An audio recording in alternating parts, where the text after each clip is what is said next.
Truck भित्रको संसारमा लग्दैछु म हजुरहरूलाई। युट्युबरहरूले जस्तै भोइस दामी दिन अथेन्टिक दिन म प्रयास गर्दैछु, सिक्दैछु। सूर्यदेवको प्रकाश गाडी भित्रै आएको कारणले गर्दा मैले गाडी भित्र चाहिँ पर्दा लगाएको छु। पर्दा नभएको कारणले गर्दाखेरि कपडाको टुक्राहरू झुन्डाएर राखेको छु। मेरो क्रेजी भोइस हजुरहरूलाई कस्तो लागेको छ त्यो पनि भनिदिनु होला। यो कपडाको टुक्राले चाहिँ मेरो थोपडा बचाउन धेरै मद्दत गरिरहेको छ। कम्पनीको खाना चाहिँ एकदमै नमिठो हुने भएको भएर मैले चाहिँ प्याज खुर्सानीहरू सँगै आफूसँगै बोकेर हिँड्ने गर्छु। हजुरहरूको घर जस्तै ट्रक ड्राइभरको लागि पनि ट्रक एउटा घर नै हो। मेरो घरभित्र चाहिँ प्लास्टिकको पोका नै पोका भएको छ र यो पोकाहरूलाई अहिले म फाल्ने छु र मेरो घरलाई अहिले धुवा निस्किने गरेर म सफा गर्ने छु। ट्रक ड्राइभरको लाइफ यस्तै त हुने साथी हो। यो मेरो चखनालाई चाहिँ फेरि पनि देखाउन चाहे हजुरहरूलाई, किनकि मेरो मनै भरिएन। दारूसँग खाने चखना नभएर यो चाहिँ मेरो भातसँग खाने चखना रहेको छ। ट्रक ड्राइभरको जिन्दगी एकदमै गाह्रो छ, सोचा जस्तो सजिलो चाहिँ छैन। जति दुःख छ उति नै मजा पनि छ। दुःखै दुःख छ म भन्न चाहन्न। यता हेर्नुहोस् फेरि हाम्रो सरजीको भुडी निस्किरहेको रहेछ। यो भुडीलाई सिलाउन चाहिँ पठाउने नै छु म। मेरो पछाडिको बमले सिटको कभरलाई गुन्द्रुकको अचार चाहिँ बनाइसकेको रहेछ।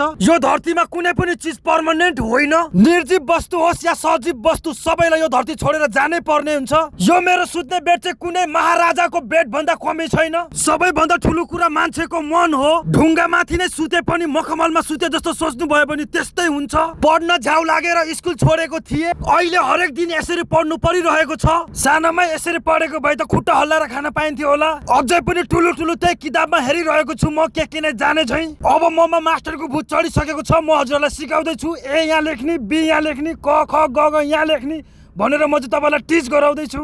भयो यार, आजको लागि मिनी भ्लग चाहिँ यहीँसम्म रहेको छ। हजुरहरूलाई कस्तो लागेको छ मेरो भोइस, मेरो अथेन्टिक भोइस कस्तो लागेको छ? युट्युबरहरूले जस्तै मैले चाहिँ तपाईँहरूलाई खतरा दिन खोजिरहेको छु, प्र्याक्टिस गरिरहेको छु। कस्तो लागेको छ भनिदिनु होला है। ल, के जय नेपाल।